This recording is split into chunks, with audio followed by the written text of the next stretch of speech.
Hello and welcome to a brand new Arseblog Arsecast right here on arseblog.com. How are you? Hope you're well. Thank you very much indeed, as always, for being here. I know this is late on a Friday, but the World Cup and various other things have played, not havoc, but they have impacted the schedule of the podcast. However, it's very much a case of better late than never, and it's not never, it is late. So apologies for that if you're expecting something first thing this morning, but we have it for you right now. And I'm just going to get on with this one, actually, rather than do any kind of long intro, because the less I talk, the quicker this gets out to you, so you can have it in your ears. With me today to talk World Cup, Arsenal, and more, it's Clive Palmer. Hi, Clive. Hello. How are you, mate? I am all right. Just to let people know that if there are any oohs and ahs and while we record this, Wales versus Iran is on the screen here while I'm recording at the World Cup. Iran have just had a goal disallowed for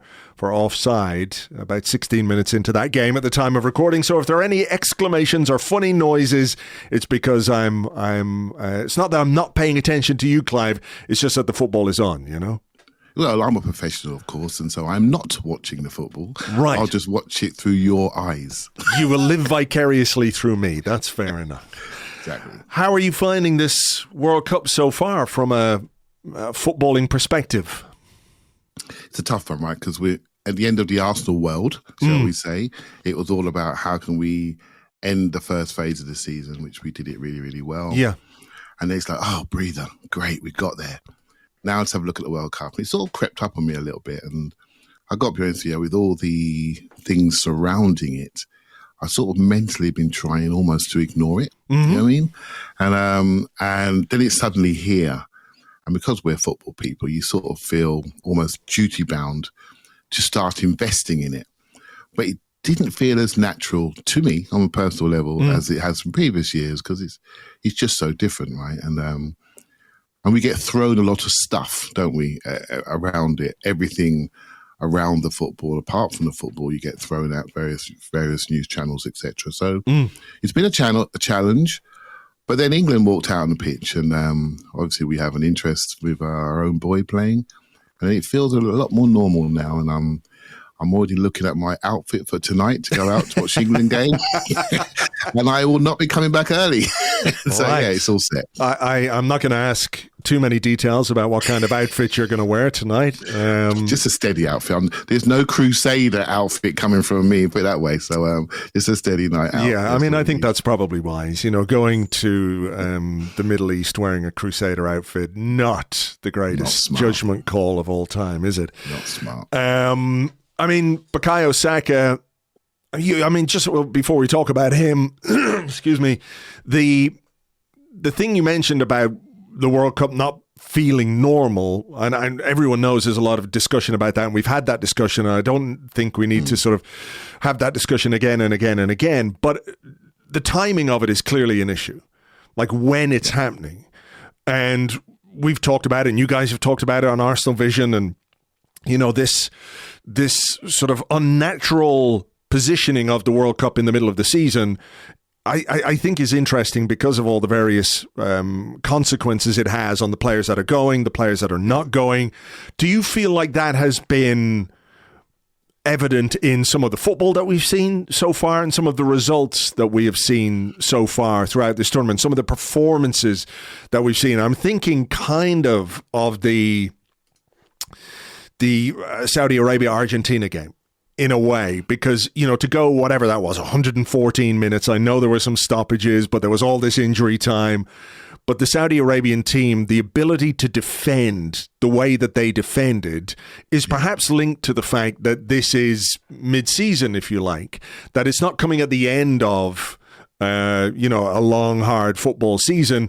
This is sort of in the middle of the season where players are in peak condition, and their ability to sort of make those last-ditch tackles, to stay as organised, to stay as disciplined is perhaps part and parcel of what we're seeing. Yeah, I mean, there's a few bits there, Andrew. I think some of the teams have been together for longer, like I could say a normal, air quotes, World Cup, where you have a camp, and some of the teams obviously just rolling on a Tuesday and they're playing on a Saturday. You know, that's not normal, no. Right? So if there is a normal anymore with football, because what's basically happening is this is all about finance, all about FIFA, struggling with UEFA and various other football bodies and competing against each other or want to expand their competitions.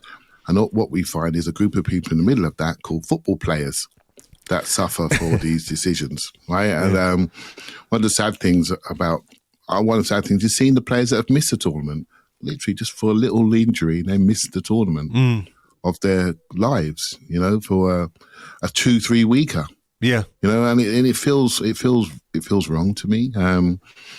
So yeah, on the playing side of things, with the extra time, I am one. I like that, and I like where that's going. My personal view is I'd like the clock to be taken out of the referee's hands, and so when a game stops, the clock should stop, much like rugby. You know I'm going to say this, Andrew. You've heard me before say this. And I think that will have a level of excitement, and it takes away the gamesmanship. There's too much gamesmanship. There's not enough ball in time play. Yeah. And we need to change that. We really do, because the players are taking advantage of the fact that referees will let things go, and add on 3 minutes. That does not work for any of us when we're losing 1-0. Do you see what I mean? Yeah. I completely agree. I do think it's something that probably needs to be sort of discussed more widely as well, because I don't think anyone was expecting this. It wasn't, the way before World Cups, you often hear like the referees are going to do this. They're going to pay close attention to, I remember one of the tournaments, they were talking about all the grappling in the box, players with arms around each other and things like that. Yeah. Referees are going to pay close attention to that. So if you're a defender, if you're an attacker, just be clean in the box. And, we see what goes on in the box all the time right now. Players are hauling each other down. Sometimes it's a penalty.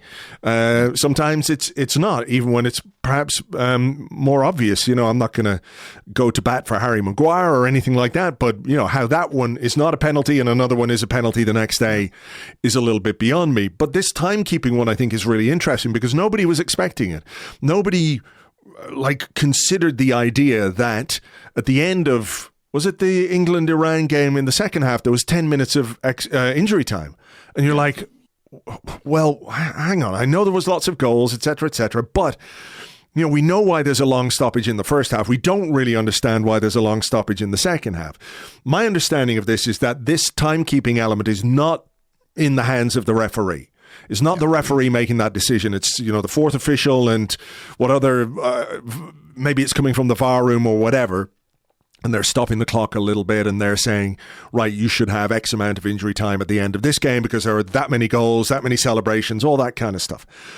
But to sort of not foist it, but, to lay it on people out of nothing, I think is quite an interesting move. So are we expecting this to be like the first step towards, let's say, the 30-minute clock, 30-minute ball in play clock? Are we going to see this kind of timekeeping being used in the big leagues now in the Premier? Like when we return on Boxing Day, are we going to play 90 minutes against West Ham and then another 22 because there's 12 minutes and 10 minutes at the end of each? I mean, I don't quite know. So I mean, how do they consolidate this or ratify this across top level football? Yeah, the concept of time needs to be looked at, and they've done it. Now, I think Kalina's behind this, the referee for the FIFA. Yeah, he's part of it. Behind this. Yeah. And so, but think about what's changed, Andrew. It's me and you donned our boots, right? So there are now 5 substitutes. That means you're getting 10 substitutions in a game potentially, right? So that's significant stoppage time right there. And when you're winning and late in the game, people are not sprinting off the pitch, are they? Quite rightly, they're looking for reasons to slow the game down. And then we have the whole technology piece with VAR, and we can have 2-3 minutes discussing that situation. The referee running over to a screen. The way we manage time today is not going to last. It's not relevant any longer. We have to look at it because the game has changed. I think what we're seeing with Arsenal. We bring it back to Arsenal a little bit. When there is an injury in the game, and some of those injuries, by the way, we can question, particularly the goalkeeper ones. We know what happens when a goalkeeper goes down. He's the only player who doesn't have to go off the pitch. And suddenly you got 20 players tucked up with their manager having a mini coaching session. Yeah. I mean, let's just get real about time, should we? because coaches want more influence. Coaches are making more substitutions because the rules allow it. Let's just take the clock out of the referee's hand formally. Mm-hmm. Let's not sneak it up on us formally and make the clock mean something. I still want a 90-minute game, but it just needs to be added on in a more formal manner, shall we say. Yeah, I mean, there have been some trials about the sort of 30-minute active play thing, because I think the average ball in play time now is somewhere below 60 minutes. In a 90-minute game, you still have less. So, you know, the ball is in play, you stop the clock when the ball goes out of play, and that's how you play a game of football. It's probably more difficult to implement that across the board, because a game of 90 minutes, you know, if me and you were to don our boots again and play 90 minutes, we could go down the park, we could hand somebody a stopwatch and say 45 and 45, look at these old guys trying to run across a pitch and everything else. And it's simple, you know, that's normal. It happens at park level all the way to the top level, all the way to the World Cup, right? But if you change it for the professional game, how then does that have consequences for the game that people play every weekend, the game that people love every weekend? I mean, that's certainly going to have to be a consideration, isn't it? It is. And I think that's why when you said like ball in playtime, maybe do 30 minutes, I know conceptually you are correct, but just that thought in my mind that a football match is not a 90-minute game, just sort of, I struggle with that.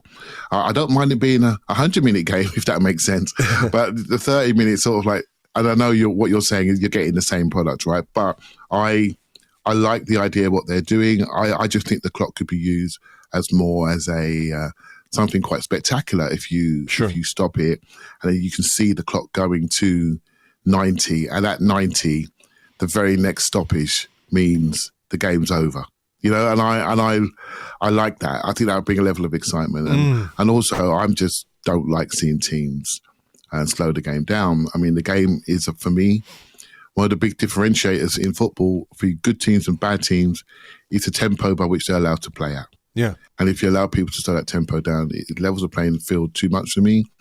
And I want to see a game of flow, not a game of one moment and then wait 20 minutes for another moment. Yeah. You know, flow is what it's all about. And when I reached my level in football, it's because I couldn't keep up with the guys that could flow through the pitch. That's when I knew my level. And the good players don't stop. Yeah. They go and they go and they go. So let them play. Yeah. I said this on one of our World Cup podcasts on Patreon. Was talking to Dan from HLTCO, and you know, our opinion of time wasting or time added on is really fluid, right? Yeah. Depending on the game state. So if it's 1-0 to Arsenal and there's 3 minutes of added time, I'm like, nice. Yeah. Whereas if it's 1-0 to somebody else and there's only 3 minutes of added time, well, that's a disgrace. Absolutely. And there should be more time, and we should basically be able to play until we score the goals that we need, right? That's what we want. That's what we want.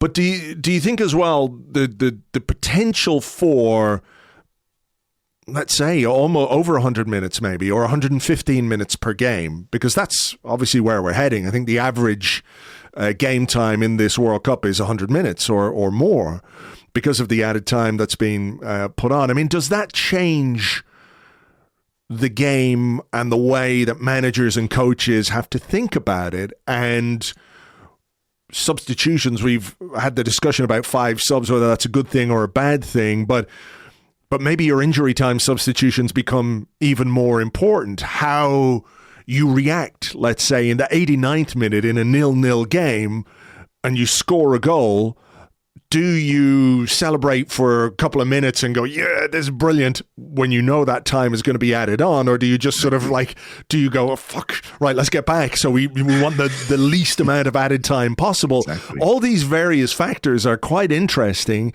if you consider this being rolled out across football as we know it right now. Yeah, this is why I generally like it, because what you're saying there, Andrew, you're starting to think about how behaviours will have to change. Yeah. And for me, I want to see a game that's more ball in play time, less false stoppages, right? So, and if you do have a stoppage because you're play acting or whatever it is, then you are penalised for it. And if you concede in the time where you try to waste, then woe betide you. and behaviours will change. In the end, I put myself as a fan who goes to games. I want to see the game flow.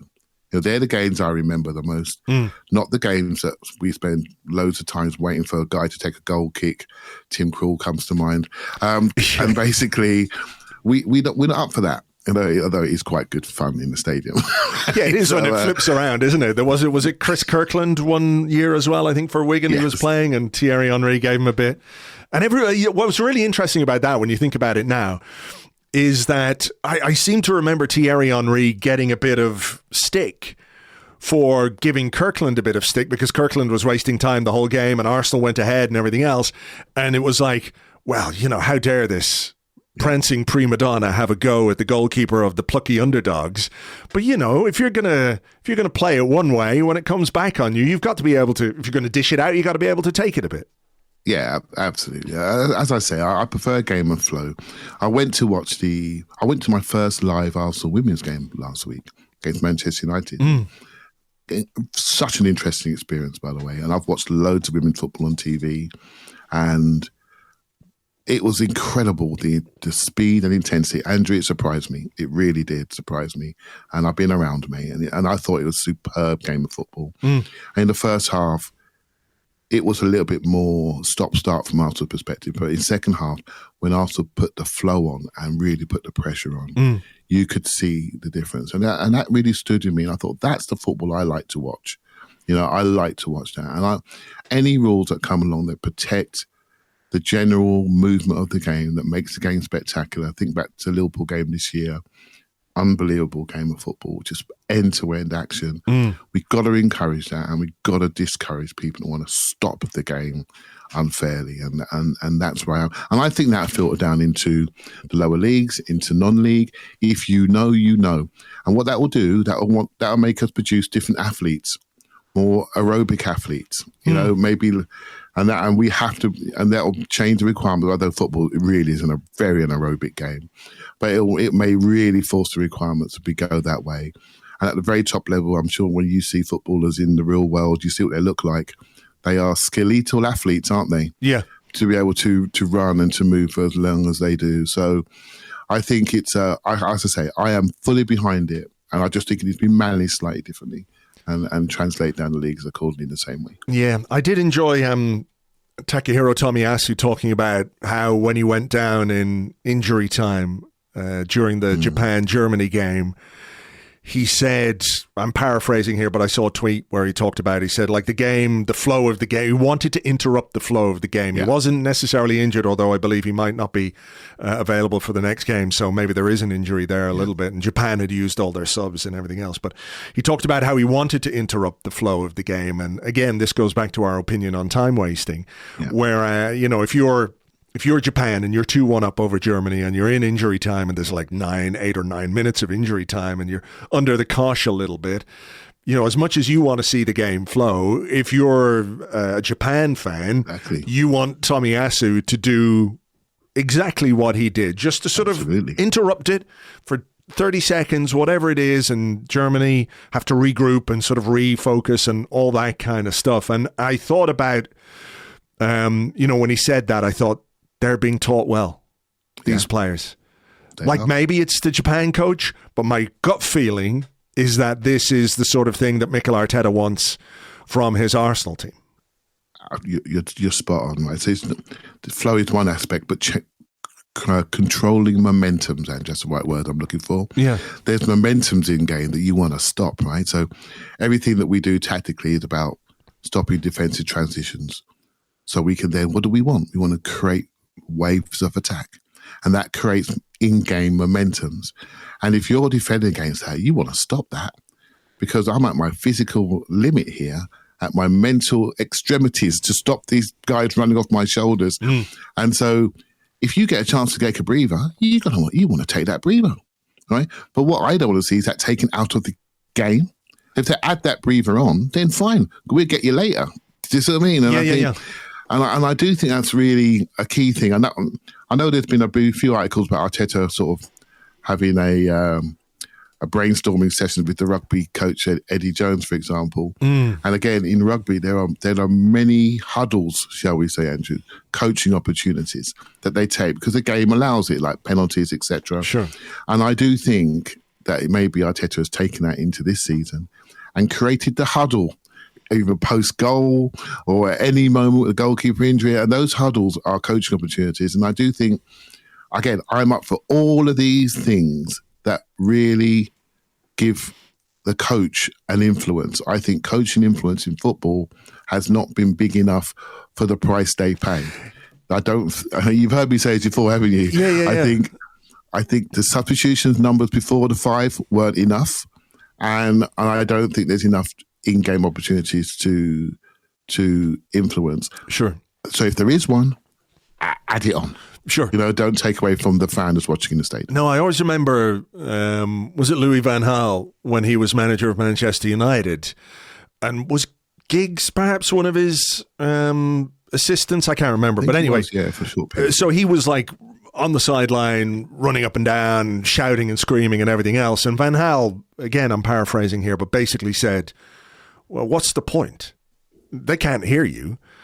You might as well just sit down and let them get on with it. But I think your point about managers wanting to have that influence during a game makes all kinds of sense. And I think it's interesting as well when you think back to when Mikel Arteta first started, one of the features of football back then was there was a halftime break in the first half and the second half. There was a little break because football had been gone. It was being played during the summer. They felt like players needed a water break. And how many times did we talk about Arteta getting those players in?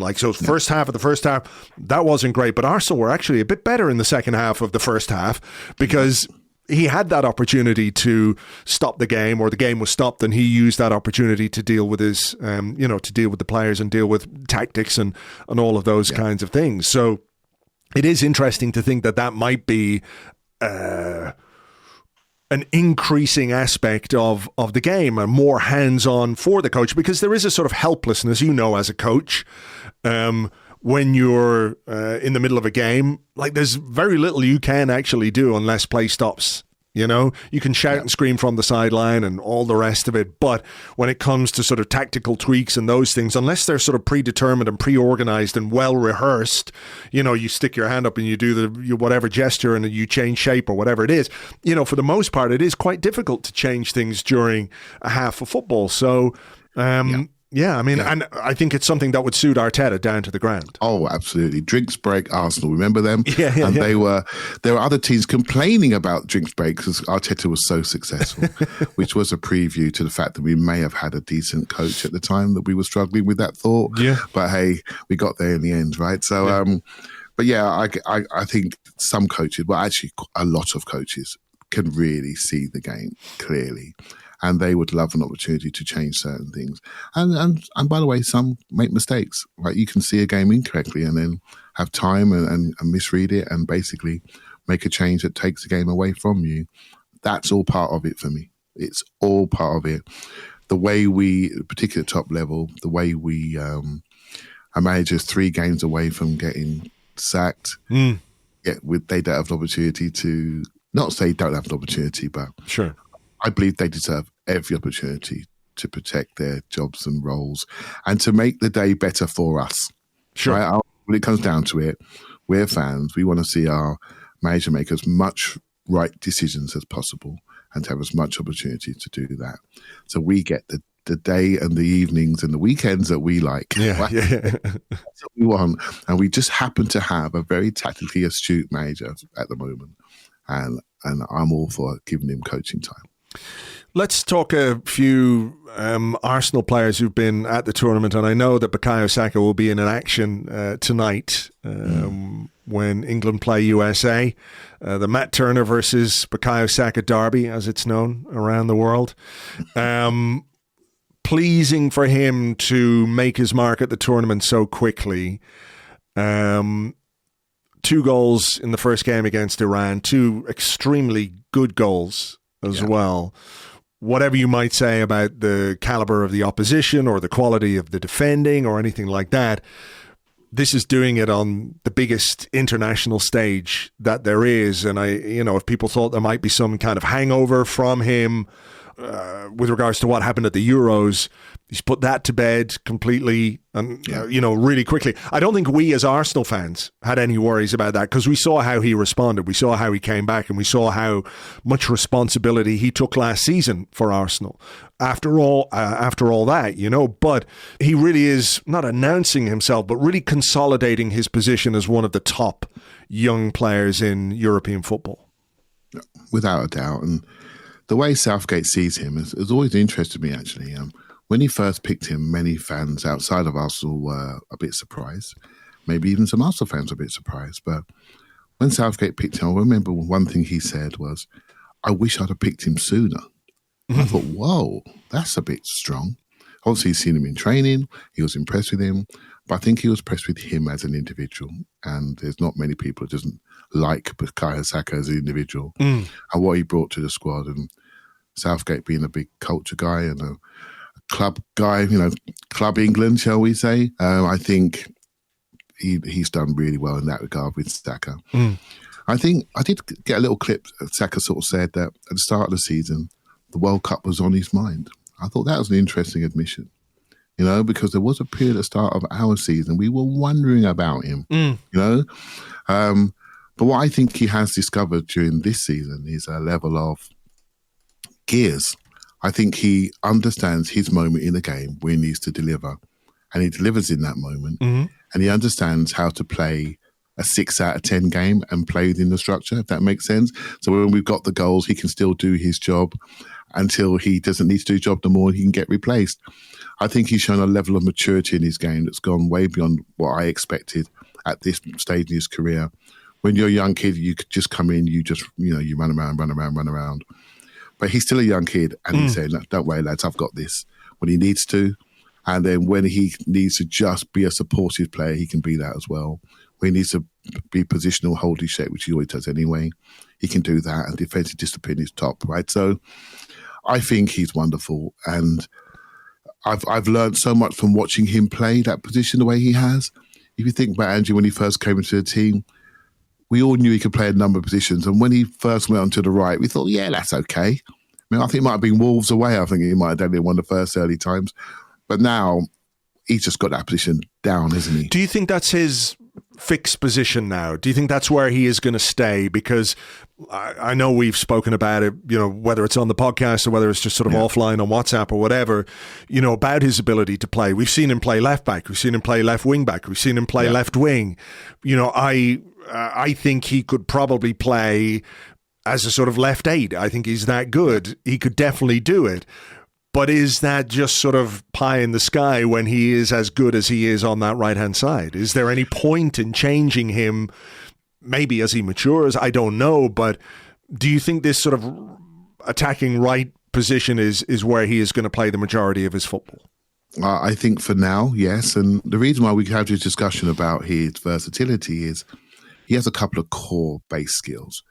One of them for me is just his sprinting speed, acceleration. It's unbelievable how he can go 0 to 100 really, really quickly. And pace is one thing in football, but change of pace is the thing that really kills defenders. That's one. But the other thing he has is just decision making. He has such clarity around decision making. So when you see that, you immediately go, he can play in midfield. He can play number 10. Because when decisions in the interior of the team, their decision time is even less than it is on the exterior of the team. And so you think, you can see when he's making so many right decisions when he's on his own, isolated out wide, put him in the 8 or the 10, it could be even better. And you could be really correct on that. But right now, as a 21-year-old, young legs, I like him where he is. There's been rumours of him playing number 10 in training and doing really, really well in those type of interior roles. It's not hard to imagine him playing that role, but our club captain plays that role at the moment, and we sort of don't need to do it, if you see what I mean. Sure. But if windows open, opportunities open, you never know what could happen later in his career. But right now, his influence where he is excellent, and the nation is discovering him because before the tournament he wasn't a pick for that 11, and now it's like locked in at the moment. I mean, it seems mad to me that he wasn't the first choice for that position. I mean, I know Phil Foden is playing extremely well for Manchester City this season. Far be it for me as an Irishman to tell any Englishman what to do with their team, but Phil Foden where Mason Mount is, for example, that seems exciting to me, but maybe a little bit too exciting for Gareth Southgate. Well, yeah, so you're absolutely right about that. I think Phil Foden spent a lot of his time on the left for Man City this season, but the pundits ignored that little thing, and they want him in the Saka role until Saka turns up and does what he does. So now they've rolled away from that one really, really quickly. And so I look at the Mason Mount position, shall we say, and that's the position for me. And when Foden came on the other day, the way he receives the ball on a half turn, just drives out, you think, oh dear, this isn't going to last long for Mason Mount. So I went to the Chelsea game and I didn't see Mason Mount, shall we say. I couldn't find him on the pitch. He was the one being nutmegged by Ben White. I don't know if you... It was an embarrassing moment, and Ben White almost looking at him as he ran past him. I mean, I couldn't find him, and when I do watch Man City versus Arsenal, I can certainly find Phil Foden, I'm afraid. So sometimes other players from the other team just scream at you saying, stop him. Yeah. So it's no rush, right? He's 21, 22, what Foden is. It's coming. He's going to get into that position. And when he does, it's going to be over for young Mason, I'm afraid. But Gareth likes him and he likes his pressing. And so, yes. And I should be saying, relax, Clive, because you like the 5 subs. You like the starters, finishers type concept. And so how you start a game doesn't necessarily mean how you end the game. And I think we have to change our mindset and not so focus so much on the starting 11 and make sure that we end the game with a certain energy and attributes as well as what you start with. So sure. I'm fine with that. Our 2 Gabriel Brazilians got on last night as Brazil beat Serbia. I love football. You love football. Everyone listening to this, I think, loves football. I find it hard to properly appreciate a great goal when it's scored by a player you don't like. I knew you were going there. And I was watching this game and I was thinking, Richarlison, what, come on, what's he doing in that number 9? Now, I know he's got a great scoring record of late for Brazil. And, I don't like the taste of humble pie, and I certainly don't like the taste of humble pie when it's got a Tottenham fucking custard with it, But good to see those 2 guys get on at least for a little while. And I think, the substitutions will play a fairly significant role in this World Cup because, England were in a good position. Gareth Southgate made a lot of changes. He's rotating. Your starting team is different from your finishing team. I think that's true as well of Brazil. They used all 5 substitutions last night. They were maybe just a little bit ordinary looking, though. It could be the first game, and I think the first game in any tournament is a little bit cagey. We've seen some 0-0s. People have seen Germany get beaten. People have seen Argentina get beaten, which puts them in not peril, but certainly a more difficult position than they would have expected to be in after their first games. And they looked at the opposition on paper. They probably thought, okay, we'll get this first game out of the way. And then, but football, the way it works can be beautiful and it surprises you and everything else. But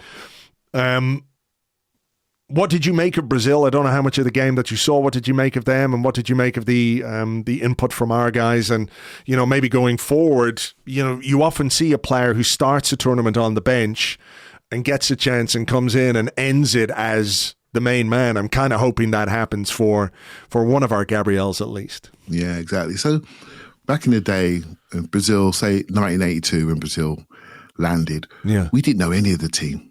They just exploded onto our screens and we thought, oh my goodness, what is this? Yeah. And it was just life-changing moments, right? But now we know the entire team. When they land, there are no secrets in the world anymore. Sure. When the Brazil team gets named, we think, well, hold on, what about him? What about him? We can actually debate it, whereas before they were all mysteries to us. Yeah. And I looked at Brazil's team, I thought, okay, there's a few positions there that I wouldn't play certain people in, but it is what it is. And I do feel most of the teams, Andrew, that they're imperfect, massively so. And, is that good for the tournament? I think so. At this moment in time, I really couldn't predict. You know, I had a few Richarlison tweets waiting to come out, and I didn't send them out. And I look really clever today. You do. Clive just kept himself quiet. Well, actually, if you could see my drafts, right, and then suddenly he's pinging one over his head, goal of the tournament. And he does play differently to Jesus. He's a little bit more static in that position. Yes, he stays there, and I can see now systems and players, right? Jesus for Arsenal is transformational. He's transformational because he has 62 touches all over the pitch, right? And other people move where he doesn't, where he's left. So we have a rotation positional system which suits his energy levels, and he leads us. Richarlison is a low motor player, a low energy player that stays between the sticks and delivers, and that's what they want. So you can see why they choose him, right? So. But obviously we are totally biased, and we think that they're making a complete mistake and they need to change their system right now so we can see our player will go on to glory, right? Yeah. So I thought Jesus was fine, but I thought Martinelli was really quite bright. Yeah. Yeah, really quite bright. And he has a level of control when he's running forward, like he knows what he's doing. And we talked about Saka and Martinelli and potentially William Saliba, 3 21-year-old players that could be transformational for our club going forward. Andrew, I start to wonder sometimes, because we're so close to it, do we understand what talents we have in those 3 21-year-olds? You know, I really, really wonder how high they could go in the game. I don't think there's any danger of us as Arsenal fans underestimating them in any way, because you talk to anyone about Saka, Martinelli and Saliba, and the first word that comes to mind, or to anyone's mind right now, is contract. Get a contract and pen. Get them a pen, get them a contract, get it done. Yeah. I just wonder if the thing that we might underestimate is the interest of other clubs in those players. Yeah. And not that, I mean, that's just a simple consequence of having really good players. Yeah. You have to live with that. You have to be able to live with that as a football club, don't you? Because I remember so clearly when Arsene Wenger had built that team with Vieira, with Henry, with Bergkamp, with Pires. It's probably not as fixed in people's memories because we weren't all as interminably online as we are right now. Not always on, but the rumors were there every summer. It was Real Madrid who were after Patrick Vieira. It was Barcelona who were after Dennis Bergkamp. It was everybody who was after Thierry Henry. And as a club, we had to manage that because these guys have agents. They also have ambitions. They also have financial requirements. I'm not saying those are the be-all and end-all of any decision that footballers make, but we know fine well that a player's head can be turned by the offer of unlimited wealth from, or at least a significant upgrade on everything else. So that, you can't demand and want a really good team without having to deal with and cope with these kinds of scenarios. You're absolutely correct. But let me sort of smash that to pieces now, right? Okay, sure. because when we all those players, and by the way, they ruined many of our summers, the rumours around them, right? Particularly Vieira for me. And it was traumatic at the time. But when it was happening, Andrew, they were 26, 27. They'd played in the Champions League. That's fair. Yeah, They'd won the trophies for us. And they suddenly became very world famous. They'd, won the World Cup, etc., etc. Sure. And so it was obvious they were going to get some sort of exposure, and from that, they're going to get interest. With these 3 21-year-olds, they haven't played in the Champions League yet. They haven't won anything yet, and really of significance. And we know their best days are ahead. And so the emotion that comes into our minds is fear. And the way people recruit now, they're recruiting with a bit more intelligence. 21-year-olds, 22-year-olds is what you want. If you're going to pay a transfer fee, that's what you want to spend it on because you're going to get value. You don't spend it on 27, 28, 29-year-olds anymore because you're not getting nothing back. And so you're absolutely right. It just brings up fear in me when I want it to bring up, oh my goodness, how good could they be? and make that be the primary emotion, the two go hand in hand. And the fear of not seeing these guys come to fruition to the size of the names that you've just mentioned in yesteryear, that'll be such a disappointment if we don't get to see them at the top level lifting the big trophies for Arsenal. And I think we will, but I'm fearful at the same time. I completely agree with that. I just wonder if maybe now the football landscape as it is slightly in our favour. Yeah. In the sense that Barcelona and Real Madrid, financially, not what they were. Italy, of no interest to any of these guys, really. Yeah. Bayern Munich will always be Bayern Munich. And then you've only got PSG and Manchester City. And I'm not saying that they're not attractive destinations. Yeah. Of course they are. They're extremely rich. They can pay extremely well. They will be competitive. They will play in the Champions League. If you want to win the French League 5 years in a row, there's no place to be but PSG, right? Yeah. Similarly, Manchester City, as we know, they have all the wealth, and they have this sort of stature now in English football. And you can see how they would be attracted to some of these players, and maybe how some of those players would be attracted to those clubs, depending on where we are. But what's the phrase that people use? The direction of travel, plays a part in decision making for these young guys and for their agents. And I think if Arsenal were let's say, heading for another 8th place finish in the Premier League this season, then I would be really, really worried about these guys. Yeah. But where we are, what others are doing, how they might be restricted financially. I'm talking sort of Barcelona, Real Madrid as clubs that would traditionally be, coming in for these guys. I'm not saying they can't generate the money as well, because they can just sort of magic it out of nowhere. They'll just sell, all the Barcelona members will be required to sell one kidney to get their season ticket next season, so they can just raise the money to get whatever transfers in. I wouldn't put it past them.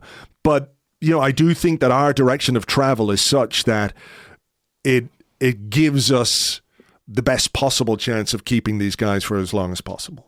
Yeah, and I agree with that 100%. And I'm going to take it on a step. I think there is a window of opportunity in the English game at the moment, right? So let's go through them one by one. Obviously, Pep signed his contract, so goodbye to all the trophies for the next 3 years, supposedly, right? So it's not going to happen. But Liverpool right now, there's a little bit of turmoil there, potentially up for sale. Julian Ward has just left, and who's their technical director? Other people leaving within the structure at Liverpool. The club that we all looked at and said, if they can do it, we can do it. Half a decade of real success grown organically with good sales and smart purchases, right? They are going to go through it at the moment for the next couple of years. Chelsea, they're playing FIFA at the moment with their structure and their purchases. I don't think they're bought intelligently. We don't know their financial situation over the medium to long term. Are they changing models by hiring a project coach like Potter? Potentially. Again, that's not the powerhouse it once was. They're not skint, but they're not the powerhouse it once was, right? So Manchester United, well, they've just been, just been humiliated in public by their most famous player of recent years. I actually think he could do them a favour, because he's actually highlighted a lot of their issues, which are true, particularly around infrastructure. But they need to move away from that big personality and then develop their own project. What do they stand for at the moment? It's not clear. They're still a cash cow up for sale, need $1 billion spent on their ground and training ground. They've got things to do, Andrew. They've got things to do there. Newcastle are a coming force, not just on the pitch, but off the pitch as well, how they're building their people infrastructure smartly around Dan Ashworth. So they are a coming force, right? So we don't talk about Spurs. We try to ignore them, right? So the fact they've got the best ground in Europe and one of the best training grounds in Europe, they're still Spurs. They're still going to mess it up, right? So we sit there, Arsenal sit there with a bright young coach, good infrastructure, the youngest team in the league, top of the league by 5 points, we have an opportunity to position ourselves. So those 3 21-year-olds, why would they ever want to leave? And by the way, other 21-year-olds that we're probably going to learn about during this World Cup, they're looking at the English League and just gone through what I've just said and thinking, actually, Arsenal looking quite stable right now. Are Liverpool, Manchester United looking stable over the medium to long term? Man City, they're a different beast, right? So I think we have a window, Andrew, to position ourselves, really position ourselves again, and really, really make ourselves the team that we all think we are and know we are, but can be over a sustainable period of time. Sure. And I really think this is such an important period in our history right now. Not to mess this up. We have to have Champions League music at our club next year for positioning of our club to go to the next phase of the project. Just nothing else matters more than that. Nothing else. And if we get that right, I think we can build this to what we all hope it's going to be and layer on top of the young talents that we already have. I think you're right to say it is a window, though. It is a window, and windows always close. Yes. And I was going to ask you about this just sort of finally because, you know, you mentioned a bit of turmoil at Liverpool. We've just made Edu our sporting director. They've lost their sporting director and the assistant sporting director and the technical director. And, you know, they've lost 3 fairly high quality executives. And they're in a position now where Jurgen Klopp is now the most important man at the club. How much of that responsibility he takes on, we'll have to wait and see. Perhaps shades of Arsene Wenger when David Dean left and everything else. But I think what's interesting is, you know, Liverpool, a couple of weeks ago, FSG announced, or it was said that it was up for sale or they were looking for investors, you know, depending on what you read. Manchester United, up for sale, 2 American owners. We obviously share that with them. And I'm not saying that the Kroenkes are the same as the Glazers or are the same as FSG. 2 quick questions. One, does it slightly worry you that this might just be the start of something? Is it just coincidence that these 2 American-owned clubs are up for sale now? And 2, Liverpool and Manchester United being on the market is going to be very attractive to perhaps ownerships that look at the opportunity, the potential to own 2 of the biggest football clubs in the world. The consequences then from an Arsenal perspective are that we have this window now, but in 18 months, we could be talking about a very different Liverpool, a very different Manchester United. So the importance of what we have to do in that time frame becomes extremely acute, right? It does. And I've been thinking about this a lot. What's our approach going forward in the next 2 transfer windows? Because trust me, if me and you understand there's a window of opportunity right now, the club do. Right? So what they're going to do to seize it.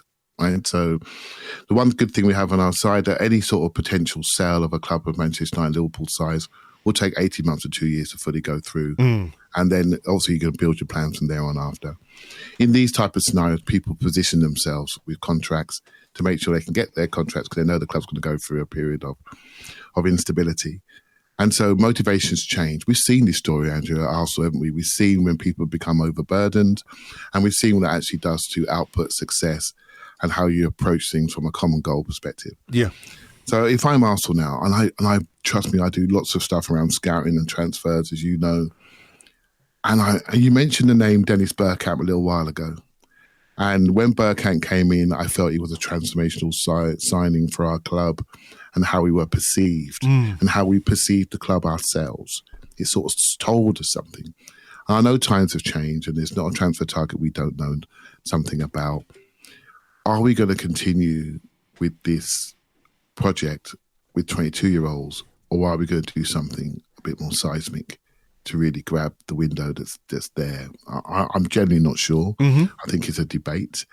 There's a young 19-year-old bounding around for England right now that's looking pretty good, and he would look good in our shirt, that's for sure. Well, he would look good in any shirt. Jude Bellingham, obviously. A lot of Arsenal fans dreaming, so I'm not going to mention his name to just protect your mentions. And so basically, but we can all dream, right? And I think I do think these because Manchester United, Liverpool, Arsenal are historically the biggest clubs in the country. Yeah. And we know their global fan base.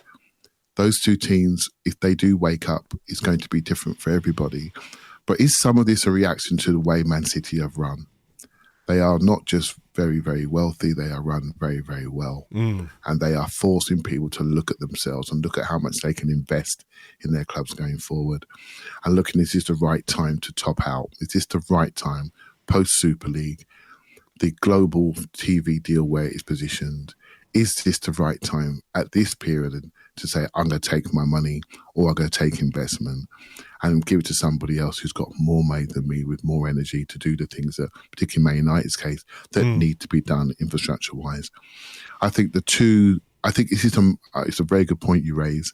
If we were to sit back and breathe and really look at what's happening around the top teams with Newcastle, Manchester United and Liverpool, the world will look different in 3 years' time for us. And what will we look like? Yeah. I think it's important we are the best version of us to make sure we can compete with these teams. And it's not just money, it's whether you are run appropriately.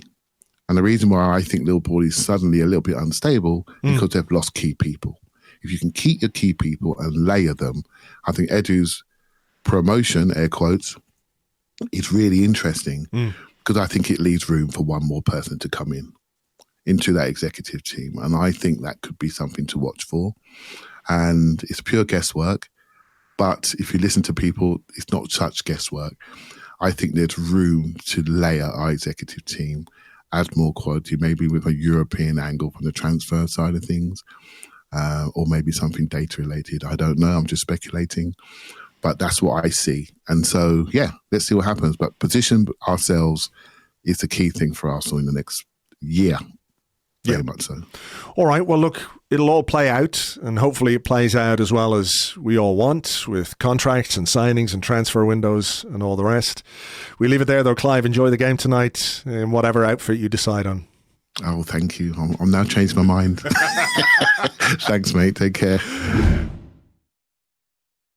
Thank you very much indeed to Clive. You can find him on Twitter. He is at ClivePAFC, at ClivePAFC, and of course, part of the Arsenal Vision podcast crew, which I'm sure many of you listen to. But if you don't, make sure you stick that on your podcast roster. Right, I'm going to leave it there for today. Thanks a million. As always, you will have noticed that there weren't too many oohs and ahs and exclamations during the recording because I actually just got engrossed in the conversation and didn't pay a huge amount of attention to what was going on in the Wales-Iran game. So far, Iran have hit the post a couple of times. The Wales keeper has just made a really good save. About 74 minutes in at the time of recording, it is still 0-0 in that game. So look, let's leave it there. James and I will be here Sunday or Monday with an Arsecast Extra. Not sure exactly when yet, but we'll update you as and when we know for sure. So join us for that. In the meantime, have yourselves a great weekend, and we will catch you on the next one. Until then, cheers. Bye-bye.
This is a message from the Football Association of Arseblog.